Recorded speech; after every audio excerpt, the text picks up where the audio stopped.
Welcome to money Manthan TV. నేను మీ Dhanalakshmi. PM Modi గారు మనకి ఎన్నో రకాలైనటువంటి స్కీమ్స్ ప్రవేశపెట్టారు.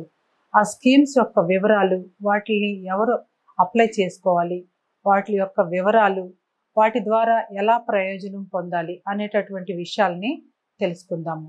అపార అనుభవం కలిగినటువంటి వ్యక్తి ఆర్థిక విశ్లేషకులు హనుమండ్లు గారు. హనుమండ్లు గారు ఇప్పుడు మోడీ గారు ప్రవేశపెట్టినటువంటి అన్ని రకాల స్కీమ్స్ గురించి వారి మాటల్లోనే వివరిస్తారు. నమస్కారం సార్, బాగున్నారు సార్? నమస్కారం సార్, జన్ధన్ యోజన లోన్ ని ఎలా అప్లై చేసుకోవాలి, దానికి అర్హులు ఎవరు? ఈ కేంద్ర ప్రభుత్వము ఎన్డీఏ ప్రభుత్వం 2014లో అధికారంలోకి వచ్చిన తర్వాత ప్రధానమంత్రి గారు ప్రతి వ్యక్తికి, ప్రతి కుటుంబంలో కనీసం ఒక వ్యక్తికి బ్యాంక్ అకౌంట్ ఉండాలి అని చెప్పని ఆలోచించడం జరిగింది. దాని ద్వారా ఇంక్లూజివ్ గ్రోత్, ప్రతి వ్యక్తిని కూడా ఆర్థిక అభివృద్ధిలో భాగస్వామ్యం చేయాలి. వాళ్ళకి బ్యాంక్ అకౌంట్ ఉంటే ఇవన్నీ సాధ్యమవుతుంది అని చెప్పిన ఉద్దేశంతో ప్రతి వ్యక్తికి బ్యాంక్ అకౌంట్ ప్రయత్నం చేయాలి. అంటే కొన్ని కుటుంబాల్లో అసలు ఎవరికి అకౌంట్ ఉండదు కాదు. కారణం ఏంటంటే వాళ్ళకు సరైన ఆధార్ సాక్ష్యం లేకపోవడం, లేకపోతే మినిమం బ్యాలెన్స్ మెయింటైన్ చేయాలని లేకపోవడం, బ్యాంకులు ఎంకరేజ్ చేయలేకపోవడం రూరల్ ప్లేసెస్లో, ఇలాంటివి జరిగింది. ప్రభుత్వం ప్రతి వ్యక్తికి ఒక బ్యాంక్ అకౌంట్ ఉండాలని ఇంట్లో అని చెప్పి అనుకొని, ఎస్పెషల్లీ మహిళలకు బ్యాంక్ అకౌంట్ ఉండాలి. ప్రభుత్వ స్కీమ్ యొక్క బెనిఫిట్స్ వాళ్ళకి చేరాలంటే, డైరెక్ట్ వాళ్ళ అకౌంట్లో పడాలంటే వాళ్ళకి అకౌంట్ ఉండాలని చెప్పని ఈ యొక్క ఆలోచనతో పిఎం జన్ధన్ యోజన, ప్రధానమంత్రి జన్ధన్ యోజనని ప్రారంభించడం జరిగింది 2014 నుంచి. అంటే ఎవరైతే ప్రతి ఇంట్లో కనీసం ఒకరికైనా బ్యాంక్ అకౌంట్ ఉండాలనే ఉద్దేశంతో ఈ స్కీమ్ ప్రారంభించడం జరిగింది. తర్వాత దీంట్లో ఏంటంటే మనకు చాలా వరకు జీరో బ్యాలెన్స్ అకౌంట్స్, అంటే ఆ మినిమం బ్యాలెన్స్ మెయింటైన్ చేసే అవసరం లేదు. ఏ వివరణ కానీ ఆ దగ్గర బ్యాంక్కి వెళ్ళి జీరో బ్యాలెన్స్ అకౌంట్ ఓపెన్ చేసుకునే వెసులుబాటు కల్పించారనమాట. అంటే ఇంచుమించు 50 కోట్ల ఈ యొక్క 10 సంవత్సరాల్లో, ఇంచుమించు 9.5 సంవత్సరాల్లో 50 కోట్ల అకౌంట్స్ ఓపెన్ అయినాయి ఈ పీరియడ్లో కదా. దాని ప్రకారం ఏంటంటే ఇంచుమించు ప్రతి బ్యాంకు, ఈవెన్ చిన్న బ్యాంక్, పెద్ద బ్యాంకులు కూడా ప్రతి ఒక్కరు కూడా జీరో బ్యాలెన్స్ అకౌంట్ ఓపెన్ చేయడానికి ముందుకు వచ్చాయి, అవి ఆపరేట్ చేస్తున్నాయి. ఈ విధంగా భారతదేశంలో ప్రతి వ్యక్తి కూడా, ప్రతి కుటుంబంలో కనీసం ఒకరికైనా ఈ యొక్క అకౌంట్ ఉండాలనే ఉద్దేశంతో చేయడం జరిగింది. ఎస్పెషల్లీ గ్రామీణ ప్రాంతంలోని మహిళలు, తర్వాత పల్లెటూరులో కూడా ఎక్కడున్నా కానీ పట్టణ ప్రాంతాల్లో మహిళలు కూడా ఒక స్కీమ్లో తమ యొక్క భాగస్వామ్యం తీసుకొని వాళ్ళ అకౌంట్స్ ఓపెన్ చేయడం జరిగిందండి. దీనికి ఓపెన్ చేయాలంటే ఏంటంటే bank Aadhaar number, mobile number attach అయ్యి ఉండాలి. అంటే మొబైల్ నెంబర్కు ఆధార్ నెంబర్ అటాచ్ అయితే బ్యాంక్ అకౌంట్ ఓపెన్ చేయడం ఈజీ అవుతుంది. బ్యాంక్ అకౌంట్ ఓపెన్ చేయడం జరుగుతుంది, లేకపోతే బ్యాంక్ అకౌంట్ ఓపెన్ చేయడం జరగదు. తర్వాత దీని ప్రకారం ఏంటంటే చాలామంది ఇంతవరకు బ్యాంక్ అకౌంట్ లేని వాళ్ళు మాత్రమే ఈ యొక్క బ్యాంక్ అకౌంట్ ఓపెన్ చేయడం జరిగింది చాలా వరకు కూడా. అయితే కొన్నిసార్లు ఏమవుతుందంటే, ఇప్పుడు ఒక రైతు ఉంటాడు, ఆయనకు ఆల్రెడీ ఒక అకౌంట్ ఉంటుంది, ఈ జన్ధన్ అకౌంట్ కూడా లోన్ తీసుకుంటాడు, ఆ అకౌంట్ ఓపెన్ చేస్తుంటారు. చేసినప్పుడు ఆ బ్యాంక్ వేరు, ఈ బ్యాంక్ వేరు.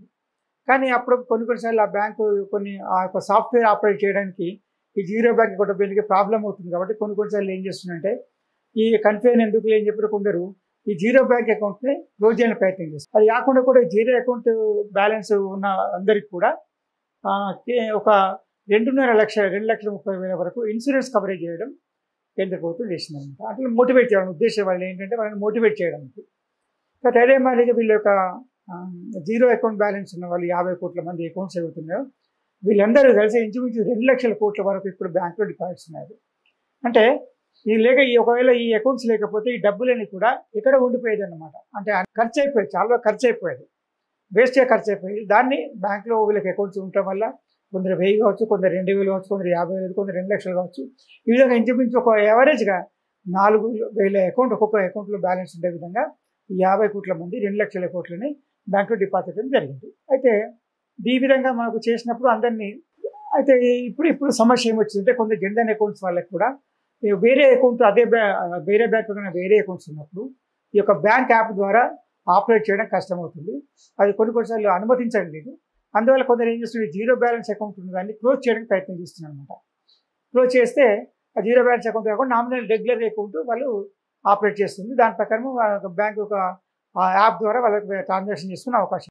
కాకపోతే దీనిలో నష్టం జరిగేది ఏంటంటే, ఈ జీరో అకౌంట్ బ్యాలెన్స్ క్లోజ్ చేసినప్పుడు వాళ్ళకు ఏదైతే ఇన్సూరెన్స్ కవరేజ్ ఉందో అది నష్టపోయే అవకాశం ఉంటుంది. ఆ ఇన్సూరెన్స్ కవరేజ్ ఉండదు. ఇది వీళ్ళకి జరిగే ఇదన్నమాట. తర్వాత ప్రతి జీరో బ్యాంక్ అకౌంట్కి కూడా ఒక రూపే కార్డు ఇస్తారు. దాంతో పాటుగా యాక్సిడెంట్ ఇన్సూరెన్స్ కవరేజ్ 2 లక్షలు ఉంటుంది. తర్వాత లైఫ్ కవరేజ్ 30,000 వరకు బీమా ఉంటుంది. తర్వాత ఓవర్ డ్రాఫ్ట్ అంటే ఇక్కడ ముఖ్యం ఏంటంటే ఈ జీరో అకౌంట్ బ్యాలెన్స్ ఉన్న వాళ్ళకి కూడా లోన్ నుంచి బ్యాంకు నుంచి లోన్ లేకపోయినా కానీ వాళ్ళకు 10,000 వరకు ఓవర్ డ్రాఫ్ట్ చేసుకునే అవకాశం. ఈ చిన్న వ్యక్తుల కొరకు వీళ్ళకు ఆర్థిక సాయం అందించాలి అవసరం పడతాయని చెప్పిన ఉద్దేశంతో ఒక 10,000 వరకు ఓవర్ డ్రాఫ్ట్ లిమిట్ కూడా ఈ యొక్క zero account balance zero account balance ఉన్న అకౌంట్లకి జన్ధన్ పిఎం జన్ధన్ యోజన ద్వారా 10,000 వరకు ఓవర్ డ్రాఫ్ట్ ఫెసిలిటీ కూడా ఇవ్వడం జరుగుతుంది. జన్ధన్ ఏ విధంగా ఉపయోగపడుతుంది సార్? అది చెప్పాను. జన్ధన్ జీరో బ్యాలెన్స్ ఒకటి, తర్వాత 2 లక్షల వరకు ఇన్సూరెన్స్ కవరేజ్, 30 లక్షల జనరల్ కవరేజ్, తర్వాత రూపే కార్డు ఉంటాం, తర్వాత 10,000 వరకు ఓవర్ డ్రాఫ్ట్ ఫెసిలిటీ. ఇవన్నీ ఈ విధంగా ఉపయోగం. ఇవన్నీ బెనిఫిట్స్ అన్నమాట. అంటే మీరు చాలా మంది చిన్నవాళ్ళు, వాళ్ళకి బ్యాంక్ అకౌంట్ కూడా తెలియదు, బ్యాంక్ ఎట్లా ఉండకూడదు కూడా తెలియదు, అలాంటి వాళ్ళని మోటివేట్ చేయడానికి తీసుకొచ్చిన ప్రయత్నం అనమాట. అయితే వీళ్ళు కొందరు అకౌంట్ లేని వాళ్ళు ఏం చేయాలంటే దగ్గరున్న బ్యాంక్కి వెళ్ళి వాళ్ళ బ్యాంక్ని సంప్రదించవచ్చు. లేకపోతే బ్యాంక్ సర్వీస్ సెంటర్స్ ఉంటాయి కొత్తగా. బ్యాంక్ సర్వీస్ సెంటర్స్ ఉంటే వాళ్ళ ద్వారా కూడా వాళ్ళ బ్యాంకు అకౌంట్ ఓపెన్ చేసుకోవచ్చు. దీనికి వయసు పరిమితి ఏంటంటే ప్రతి వ్యక్తి 10 సంవత్సరాల వయసు ఉన్న వాళ్ళు వాళ్ళ యొక్క బ్యాంక్ అకౌంట్ ఓపెన్ చేసుకునే అవకాశం ఉంటుంది. దానికి ఆధార్ కార్డు, పాస్పోర్ట్ కానీ, డ్రైవింగ్ లైసెన్స్ కానీ ఇంకేమైనా ఉంటే కూడా ఆధార్ అని ఉంటే దాని ప్రకారం మనకు కేవైసీ నామ్స్ ఇచ్చేసి అకౌంట్ ఓపెన్ చేసుకోవచ్చు. జన్ధన్ ఏ విధంగా అప్లై చేసుకోవచ్చు అంటారు సార్? దగ్గర బ్యాంక్కి వెళ్ళేసి తీసుకోవడానికి బ్యాంక్ లేకపోతే బ్యాంక్ సర్వీస్ సెంటర్స్ ఉంటాయి ప్రత్యేక. ఆ బ్యాంక్ సర్వీస్ సెంటర్కి వెళ్ళి కూడా అంటే అది బ్యాంక్ సర్వీస్ చేయడానికి ఒక ఏజెన్సీ లాగా ఉంటుంది. ఇప్పుడు మన పోస్ట్ ఆఫీస్ సర్వీస్ లాగా, లేకపోతే ఇన్సూరెన్స్ ఏజెంట్స్ లాగా, ఇప్పుడు మీ సేవా సెంటర్స్ లాగా అలాంటి వాళ్ళ దగ్గరికి వెళ్ళి వాళ్ళకు డీటెయిల్స్ ఇచ్చి వాళ్ళ అకౌంట్ ఓపెన్ చేసుకునే అవకాశం ఉంటుంది. తర్వాత కొన్ని సపోజ్ యాక్సిడెంట్ అయింది, నేచురల్ డెత్ అయినప్పుడు కూడా దానికి అవసరమైనప్పుడు ఎఫ్ఐఆర్ కానీ, లేకపోతే క్లెయిమ్ మిగతా యాక్సిడెంట్ జరిగినట్టుగా ఎఫ్ఐఆర్ కానీ, డెత్ సర్టిఫికేట్ కానీ, పోస్ట్ మార్టం రిపోర్ట్స్ కానీ ఇవన్నీ కూడా సబ్మిట్ చేస్తే యాక్సిడెంట్ క్లెయిమ్ కూడా వీళ్ళ అకౌంట్లో పడే అవకాశం ఉంటుంది. దీంతో పాటు ఏంటంటే ప్రతి వ్యక్తి కూడా నామినీ పేరు ఇవ్వాలి. నామినీ ఎవరు ఉంటారని ఇవ్వాలి. తర్వాత 10 సంవత్సరాల వయసు ప్రతి ఒక్కరు కూడా జన్ధన్ అకౌంట్లో జీరో బ్యాలెన్స్ అకౌంట్ ఓపెన్ చేసుకోవడానికి అర్హులు. ఇవన్నీ కూడా తర్వాత దీనికి ముఖ్యమైన అడ్వాంటేజ్ ఏంటంటే వాళ్ళకి ఎలాంటి ఇబ్బంది లేకుండా ఒక అకౌంట్ ఓపెన్ చేసుకునే అవకాశం కల్పించడం. ఇంకా ముఖ్యమైన ప్రయోజనం ఏంటంటే కేంద్ర ప్రభుత్వం డైరెక్ట్ బెనిఫిట్ ట్రాన్స్ఫర్ సంక్షేమ పథకాలు ఏవైతే ఉంటాయో ఆ సంక్షేమ పథకాలని ప్రభుత్వము ఇంతకుముందు ఏజెన్సీ ద్వారా కానీ గవర్నమెంట్ ద్వారా కానీ పంచేది.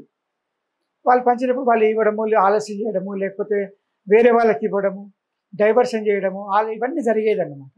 అయితే 1/4/2018 అంటే 1/4/2018 తర్వాత ఈ డైరెక్ట్ బెనిఫిట్ ట్రాన్స్ఫర్ ఇంట్రడ్యూస్ అయిన తర్వాత కేంద్ర ప్రభుత్వ ప్రతి సంక్షేమ పథకం యొక్క బెనిఫిట్స్ అన్ని కూడా డైరెక్ట్ బెనిఫిషియరీ అకౌంట్లో పడాలి.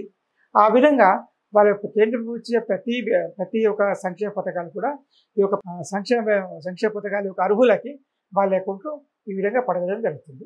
ఈ విధంగా ఒక విధంగా డైరెక్ట్ బెనిఫిట్ ట్రాన్స్ఫర్ వల్ల ఇంచుమించు కేంద్ర ప్రభుత్వానికి గత 9-10 సంవత్సరాల్లో బోగస్ కానీ డూప్లికేట్ కానీ లేకుండా ఇంచుమించు 34 లక్షల కోట్లు ప్రభుత్వానికి ఆదా కావడం జరిగింది. అంటే ఎక్కువ పేర్లు ఇవ్వడం కానీ, లేకపోతే పేరు డీటెయిల్స్ కరెక్ట్ లేకుండా డూప్లికేట్ 2 సార్లు 3 సార్లు ఇవ్వడం కానీ, లేని వాళ్ళకి ఇవ్వడం కానీ, అనర్హులకు ఇవ్వడం కానీ ఇలాంటివన్నీ ఇంతకుముందు జరిగాయి. అవన్నీ కూడా తొలగిపోయి కేంద్ర ప్రభుత్వ 10 సంవత్సరాలు ఇంచుమించు 30 లక్షల కోట్లు ప్రభుత్వానికి ఆదా కావడం జరిగింది. ఇది ఒక అడ్వాంటేజ్ అన్నమాట. అంటే ఇది ఒకటి జన్ధన్ ఖాతా అనేది ఒక విప్లవం భారతదేశంలో. ప్రతి వ్యక్తికి 100 కోట్ల మందికి అకౌంట్స్ ఉండాలనే ఉద్దేశంతో 140 కోట్ల మందికి అకౌంట్స్ ఉన్న ఉద్దేశంతో చేసిన ప్రయత్నం ఇది. అది విజయవంతం పూర్తి కావడం, 50 కోట్ల మంది జీరో అకౌంట్ బ్యాలెన్స్ పెట్టడం, ఈ యొక్క స్కీమ్ లోపల 2 లక్షలకు ఇన్సూరెన్స్ యాక్సిడెంట్ కవరేజ్ ఉంటాం, 10,000 వరకు ఓవర్ డ్రాఫ్ట్ ఫెసిలిటీ ఉంటాం. తర్వాత అదే మరి ఎలాంటి ఇబ్బంది జీరో బ్యాలెన్స్ లేకున్నా కానీ ఎలాంటి మినిమం బ్యాలెన్స్ మెయింటైన్ చేయాల్సిన అవసరం లేకుండా వాళ్ళు ప్రూవ్ చేస్తారో ఛార్జెస్ ఇస్తారన్న భయం లేకుండా ఉండటం ఒకటి. తర్వాత వాళ్ళన్నిటికన్నా ముఖ్యం ఏంటంటే వాళ్ళ యొక్క జీరో బ్యాలెన్స్ అకౌంట్ ఉన్న వాళ్ళ యొక్క సమర్థతను మెచ్చుకోవాలి. వాళ్ళ యొక్క మోటివేషన్ వాళ్ళు ఏంటంటే వాళ్ళ యొక్క ధైర్యాన్ని మెచ్చుకొని వాళ్ళు 2 లక్షల కోట్ల వరకు డిపాజిట్ చేయడం అనేది నిజంగా they are pillars of Indian economy అంటాను. చిన్న అమౌంట్ అయినా కానీ వాళ్ళు మిగతా పొదుపు చేసే వాళ్ళందరికీ మార్గదర్శకులుగా మారి ఈ 50 కోట్ల మంది మిగతా మంది కూడా మార్గదర్శకులు మారి పొదుపు చేసే విధంగా ఈ యొక్క 50 కోట్ల మంది జన్ధన్ అకౌంట్ ద్వారా తమ యొక్క ప్రయోజనం పొందుతూ ఆర్థిక రంగాన్ని కూడా తమ యొక్క బ్యాంకులో బ్యాలెన్స్ ఉంచడం ద్వారా ప్రయోజనం కల్పించడం జరిగింది. ఓకే సార్, చిరు వ్యాపారులు కూడా ఈ జన్ధన్ అకౌంట్ ఓపెన్ చేసుకోవచ్చు అంటారు? ఎవరైనా కానీ 10 సంవత్సరాల వయసు దాకా మళ్ళీ అకౌంట్ ఓపెన్ చేసుకోవచ్చు. చిరు వ్యాపారం సంబంధం లేదు. అది ఎవరైనా కానీ ట్రాన్సాక్షన్ చేసుకున్నాడు ఎలాంటి